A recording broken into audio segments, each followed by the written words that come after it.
கோபப்பட்டோம் அப்படின்னு சொன்னா அந்த கோபத்தின் காரணமாக யாரையாவது நம்ம கோபத்தின் காரணமாக திட்டோம் அப்படின்னு சொன்னா, இன்னும் சொல்ல போனா கோபத்தின் காரணமாக யாராவது சபிச்சிருந்தோம் அப்படின்னு சொன்னா அது கோபத்தால் வந்த அந்த வெளிப்பாடாக இருக்கும்.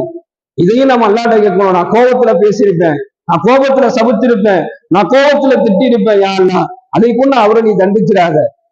நான் திட்டியதன் காரணனால, நான் கோபப்பட்டதன் காரணம், சபிச்சதின் காரணமாக நீ என்ன செஞ்சிடாத, இந்த சகோதரன் நீ சபிச்சிடாத, என்னை அவருக்கு நீ அதை அருளாக ஆக்கி கொடு என்பதாக இந்த நற்குணத்தை ஸல்லல்லாஹு அலைஹி வஸல்லம் அன்னவர்கள் தங்களுடைய துஆவின் வாயிலாக அவர்கள் நமக்கு கற்றுக் கொடுக்கிறாங்க. இந்த தன்மை ஒரு மனிதனிடத்துல வந்துருச்சு அப்படின்னு சொன்னா அல்லாஹு தஆலா உலக வாழ்க்கையிலையும் மறுமை வாழ்க்கையிலையும் மாபெரும் நஷ்டங்களை விட்டு பாதுகாப்பான் என்பதாக இந்த ஹதீஸின் வாயிலாக நாம் தெரிந்து கொள்ள முடிகின்றது. பெருமானார் ஸல்லல்லாஹு அலைஹி வஸல்லம் அன்னவர்களிடத்துல இருந்த அந்த ஒப்பற்ற